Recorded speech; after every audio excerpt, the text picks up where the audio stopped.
Okay, this is going to be the start of section 3.1, and section 3.1 is going to talk about exponential functions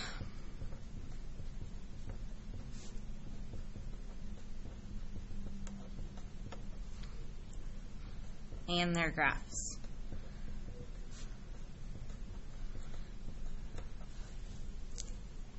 Okay. So the first thing, we should have a general formula for what an exponential function is. So f of x is equal to a to the x. So we've got our base, and then notice our variable is in our exponent, and we have some things. A has to be greater than 0, meaning we don't have a negative number for our base, and x is any real number. So you cannot input imaginary numbers into an exponential function. Okay? So the first thing we need to do is work on evaluating exponents.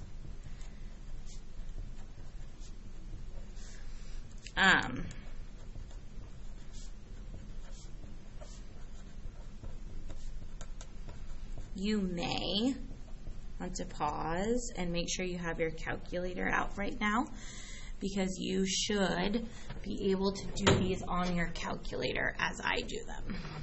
So the first one would be 3 to the negative 2. And we're also going to do 2 to the negative 3.1 and 2 to the negative pi. So 3 to the negative 2, first of all, because this is a negative exponent, I can also rewrite this to be 1 over 3 squared, okay, which is also 1/9, which then I could use my calculator to evaluate. And it says to round to 3 decimal places. So I just did 1 divided by 9. And if I would have done 3 to the negative 2, we would get the same thing. Okay. Next is 2 to the negative 3.1. So 2 caret, so my exponent, negative 3.1. Point, and then I've got 1/1/6. And then I'm rounding to that 3rd decimal place, so I want to look at the 4th one, and I need to round up. 1/1/7. Last one, I want to do 2 to the negative pi. So I would do 2 exponent negative pi. Here I'm rounding to 3 decimal places, 0.113, and then I have a 3 after it, so 0.113. So being able to use your graphing calculator or one of the scientific calculators that I have in my room to evaluate exponents is the first part of this section. Okay. The second part, your directions are going to say something like, use the properties of exponents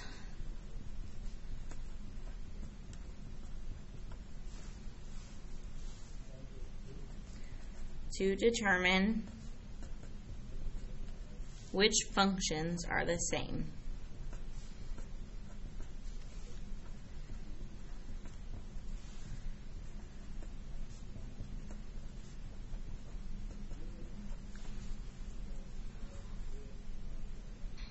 Okay, so first of all, you have to remember your properties of exponents.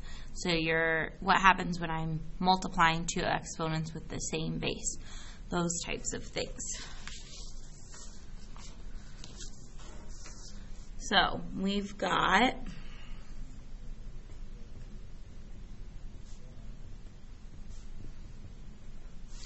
f of x is equal to 4x plus 12. g of x is equal to 2 to the 2x plus 6, and h of x is equal to 64 x times 4 to the x power. And I need to simplify all of these to see if they are the same function.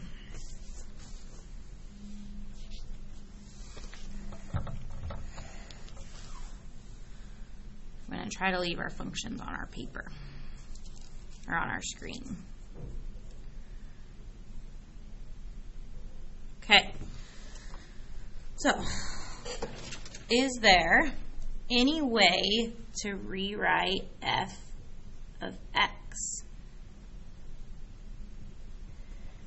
Well, if I look at my other functions, I'm really wanting this to have a base of 2 if I want it to be the same. So how can I rewrite this so that it is a base of 2? Well, how do I rewrite 4 so that it has a base of 2?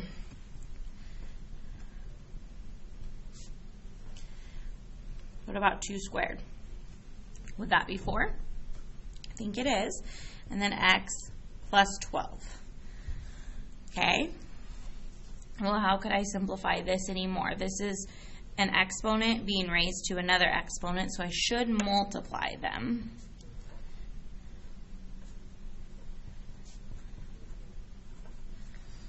So it looked like that. That doesn't quite match g of x because I have that plus 12 and g of x is plus 6. So I don't think those are the same. But we also need to try to rewrite h to see if h, okay, is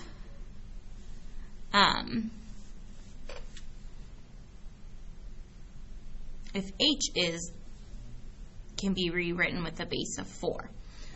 So I'm going to go ahead and write h down.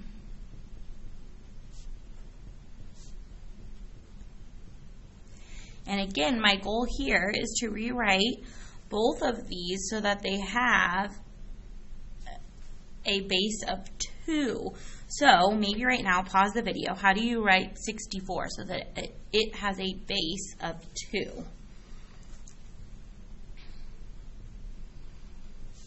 (64) can have a base of 2 when it's raised to the 6th power. And then again, this would be 2 squared and then raised to the x power. So now, here, we already know that this is going to become 2 to the 2 times x. So it looks like that. Now what happens between these two? Sorry, these are exponents with the same base, and they're being multiplied, so I should be able to add them. So that is h of x simplified. Now if I go back, we didn't do anything with g of x, and they're wanting to know which of these are the same. Well, none of them are the same because h of x and g of x look like they're going to be close, but g of x is 2 to the 2x and then plus 6 at the end. This is plus 6 in my exponent, so those are not quite the same. And then there was our f of x, and it was 2 to the 2x, which was close, but then we had plus 12. So none of my 3 things are the same. So you are going to need to remember your exponent rules for this section as well. Okay. The last thing this section is going to have you start doing is graphing exponential functions.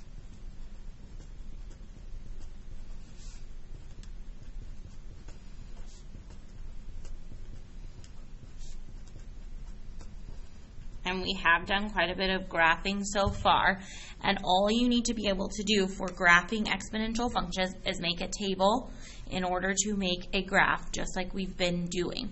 So we would have f of x equals 2 to the x, and g of x equals 4 to the x. And I want to graph both of these. So I'm going to make a table. So I have my x's Here I'm going to do f of x, and I'm just going to go ahead and make them in the same table. And again, when I'm doing this, I like to pick some negative and some positive values. So I'm going to start at -2, -1, 0, 1, 2, and 3.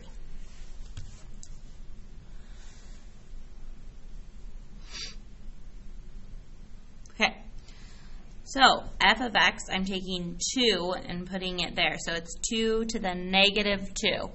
You could use your calculator to go ahead and evaluate what that is.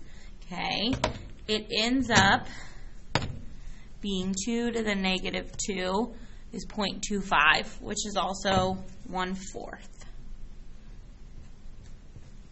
Okay, 2 to the -1 is 1/2. Any exponent to the 0 power is always 1. And then here, 2 to the 1 is 2. 2 to the 2 is 4. 2 to the third is 8. Okay, now g of x is 4 to the x power. Okay, so I'm doing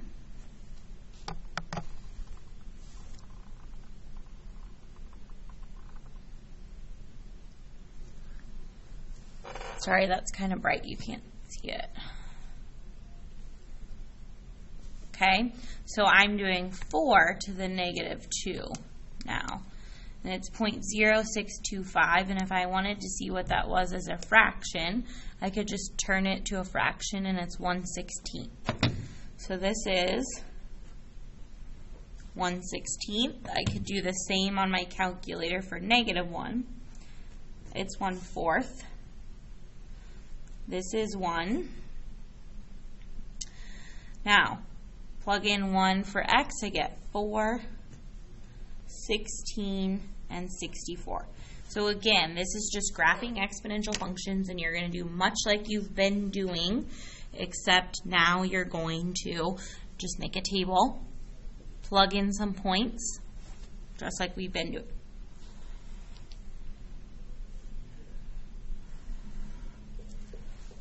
Okay, I'm going to make sure I label my graph. Okay, -2 to 3.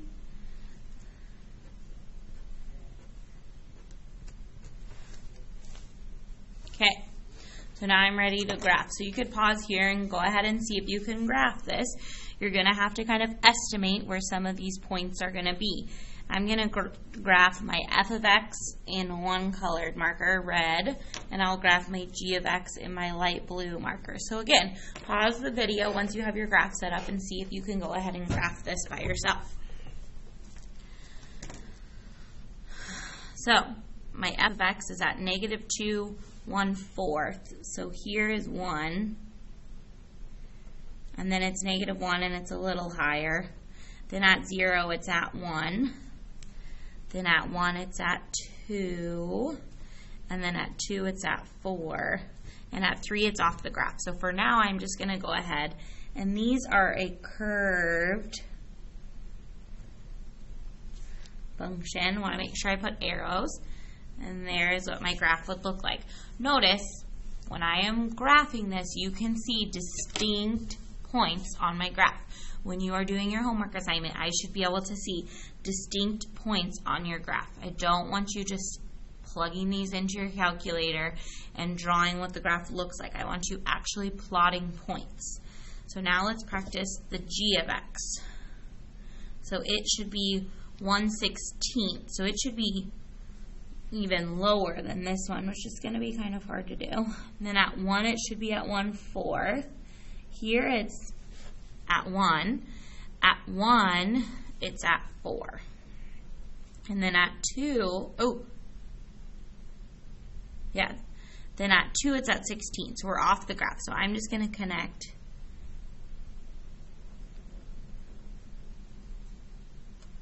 okay, and there are my two functions plotted. I should label them.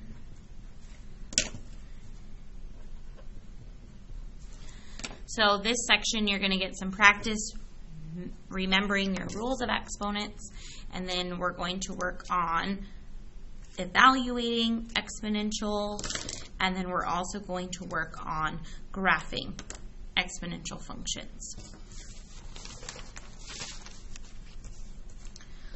Last thing you're going to do in this section is you're going to evaluate natural base E.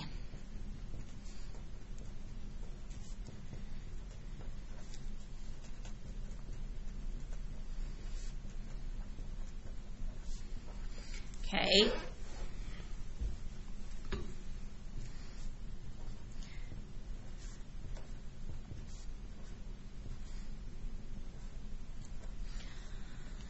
So to do this, you need to just be able to use your calculator and know where E is. E is something that came out of like the stock market and economist. It's a certain number that they use mainly to predict certain things with the economy. So just a little background on where E came from. So if I look on my graphing calculator, this button is going to be down here where the natural log is. So I'm going to have to hit second and then the LN button. And then I get that, E to the, and my first one was -1. So there's E to the, oh, was it -1? -2. Okay, so we'll go back. Second E to the -2. So there's my first two, and we're supposed to be rounding to 3 decimal places. So let's go ahead. -2 would be 0.135. -1 would be 0.36, and it looks like 7, but there's an 8 after that, so it would be 8.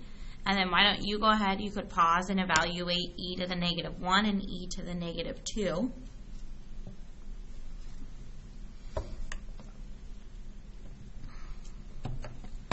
So again, this should just all be using your calculator.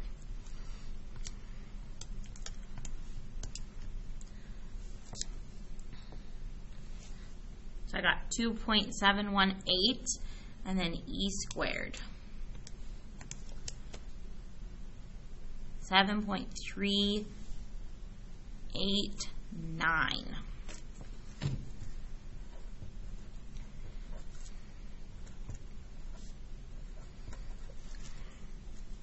Okay, so that should take care of most of section 3.1. So tomorrow we will begin working on the homework assignment for this section.